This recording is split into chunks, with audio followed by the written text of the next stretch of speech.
নমস্কার বন্ধুরা, AJP creation with রান্নাঘরে আপনাদের সকলকে স্বাগত জানিয়ে শুরু করছি আরও একটি নতুন পর্ব। আজ আরও একটি মজাদার নতুন ইন্টারেস্টিং রেসিপি নিয়ে হাজির হয়েছি আপনাদের সামনে। আজ আমি বানাবো কুরকুরে চিকেন মোমো রেসিপি। চলুন তাহলে আর বেশি দেরি না করে রেসিপিটি শুরু করা যাক। রেসিপিটি শুরু করার আগে প্রত্যেকবারের মতো আপনাদের কাছে একটাই অনুরোধ, ভিডিওটা একটু স্কিপ না করে প্রথম থেকে শেষ পর্যন্ত দেখতে থাকুন এবং রেসিপিটি ভালো লাগলে অবশ্যই একটা লাইক করে চ্যানেলটিকে সাবস্ক্রাইব করে রাখার অনুরোধ রইল। মোমো বানানোর জন্য প্রথমে ময়দাটা মেখে নেব। তার জন্য আমি এখানে কিছু পরিমাণ ময়দা নিয়ে নিয়েছি। এই ময়দাটা মেখে নেওয়ার জন্য এর মধ্যে দিয়ে দিচ্ছি কিছুটা নুন। নুনটা দেওয়ার পর তারপর কিন্তু ভালো করে ময়দার সঙ্গে মিশিয়ে নিচ্ছি। তারপর অল্প অল্প জল দিয়ে কিন্তু ময়দার একটা ডো বানিয়ে নেব। এই পর্যায়ে ময়দাটা কিন্তু আমার মেখে নেওয়া হয়ে গেছে, ডোটা আমার রেডি হয়ে গেছে। এটাকে ঢাকা দিয়ে এবার রেস্টে রেখে দেব। চিকেন মোমোর স্টাফিংটা বানানোর জন্য আমি এখানে চিকেনটাকে একটু সিদ্ধ করে নিয়েছি। তারপর আমি এই চিকেনটাকে কিন্তু ছোট ছোট এইভাবে টুকরো করে নেব।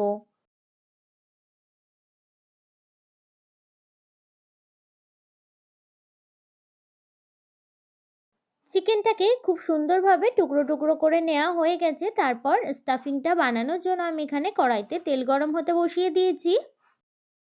এই পর্যায়ে তেলটা কিন্তু আমার গরম হয়ে গেছে। আমি এখানে কুচিয়ে রাখা পেঁয়াজ দিয়ে দিচ্ছি। দেখুন বন্ধুরা, এই পর্যায়ে পেঁয়াজ কুচিটা কিন্তু অনেকটাই সফট হয়ে এসেছে। এই পর্যায়ে আমি দিয়ে দিচ্ছি নুন। স্বাদ মতো আমি এখানে নুনটা দিয়ে দিলাম। পেঁয়াজটা আরও একটু নরম হয়ে আসলে এখানে আদা রসুন বাটা আমি কিন্তু দিয়ে দিলাম। আদা রসুন বাটাটা দিয়ে কিছু সময় একটু কষিয়ে নেওয়ার পর তারপর কিন্তু এখানে চিকেনটা দিয়ে দিচ্ছি।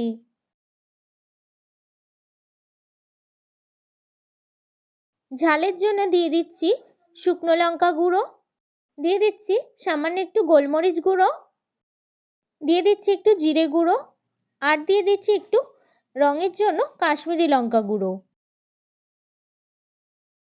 তারপর দিয়ে দিচ্ছি একটু গরম মশলা গুঁড়ো।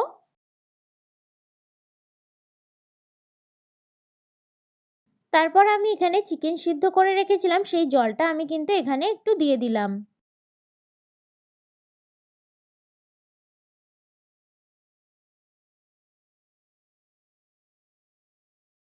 দেখুন বন্ধুরা, এই পর্যায়ে কিন্তু চিকেনের পুরটা আমাদের প্রায় রেডি হয়ে গেছে। তো নামানোর আগে আমি একটু দিয়ে দিচ্ছি সয়া সস, আর দিয়ে দিচ্ছি একটু টমেটো সস।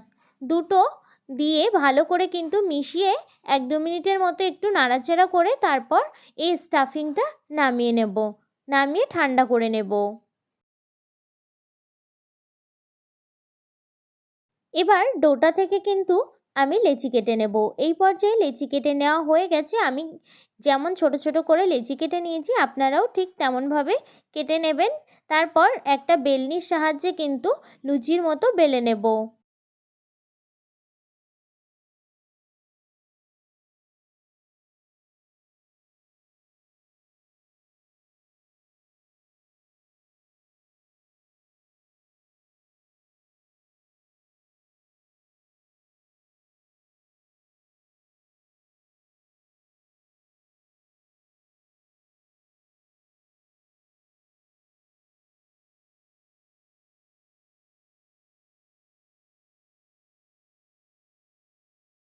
এইভাবে করে পাতলা পাতলা করে কিন্তু রুটিগুলোকে বেলে নিতে হবে।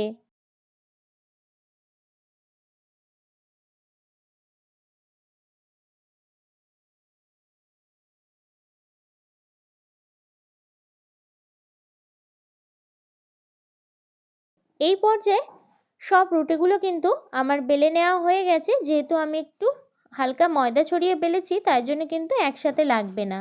তো আমি এখানে নিয়ে নিয়েছি একটু ময়দা, আর নিয়ে নিয়েছি একটু কাশ্মীরি লঙ্কা গুঁড়ো, তারপর দিয়ে দিচ্ছি একটু স্বাদ মতো নুন।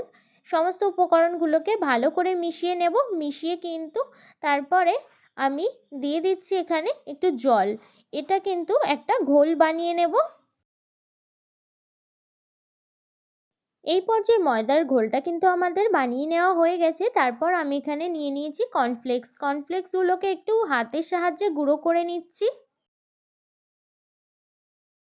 এরপর রুটিগুলোর মধ্যে মোমোর যে চিকেন স্টাফিংটা বানিয়ে রেখেছিলাম সেটা কিন্তু ভরে নিচ্ছি। ভরে তারপর ইচ্ছে মতো শেপ দিয়ে নেবেন। মোমোর যেমন শেপ আপনারা তৈরি করতে পারেন তেমন শেপ দিয়ে নেবেন।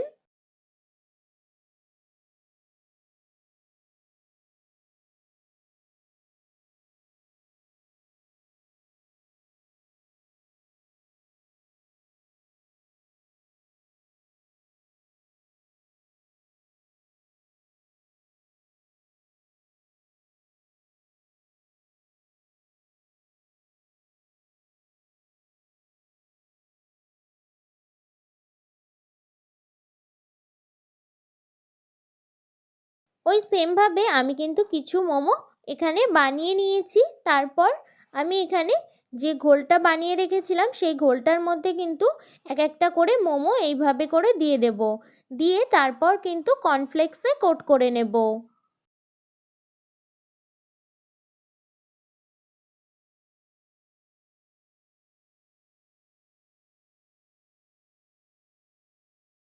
কয়েকটা মোমোগুলোকে কিন্তু আমি ওই একইভাবে রেডি করে নিয়েছি। এবার কড়াইতে ভেজে নেওয়ার জন্য মোমোগুলোকে কিন্তু তেল গরম করে তারপর মোমোগুলোকে দিয়ে দিলাম।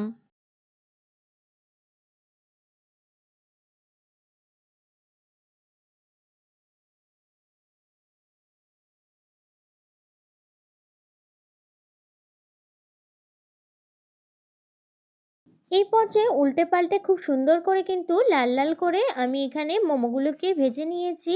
এই কুরকুরে চিকেন মোমো কিন্তু খেতে দুর্দান্ত লাগে, অসম্ভব টেস্টি একটা রেসিপি।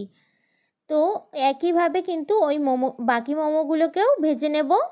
দেখুন বন্ধুরা, এই পর্যায়ে কিন্তু কুরকুরে চিকেন মোমোটা রেডি হয়ে গেছে। এটা খেতে কিন্তু অসম্ভব টেস্টি লাগে। আমার এই রেসিপিটি ফলো করে বানাবেন, একবার হলেও খেতে কিন্তু অসম্ভব টেস্টি লাগবে। অবশ্যই বানাবেন। তো আমার এই কুরকুরে চিকেন মোমোর রেসিপিটি যদি আপনাদের ভালো লেগে থাকে তাহলে অবশ্যই একটা লাইক করে দেবেন এবং কমেন্টের মাধ্যমে জানাবেন আমার এই রেসিপিটি আপনাদের কাছে কেমন লেগেছে, এবং বেশি বেশি করে শেয়ার করে আমার পাশে থাকবেন, আমাকে আরও উৎসাহিত করবেন। আর আপনি যদি আমার চ্যানেলে নতুন বন্ধু হয়ে থাকেন এবং আরও নিত্য নতুন ইন্টারেস্টিং মজাদার রেসিপির আপডেট পেতে চান তাহলে প্লিজ আমার চ্যানেলটিকে সাবস্ক্রাইব করে পাশে থাকা বেল আইকনটি প্রেস করে অল নোটিফিকেশন অন করে রাখবেন, যাতে সমস্ত ভিডিওর আপডেট আপনি ঠিক সময় পেয়ে যান। আজ এই রেসিপিটি এই পর্যন্তই। আরও একটি মজাদার নতুন কোনো ইন্টারেস্টিং রেসিপি নিয়ে আপনাদের সাথে দেখা হবে আরও একটি নতুন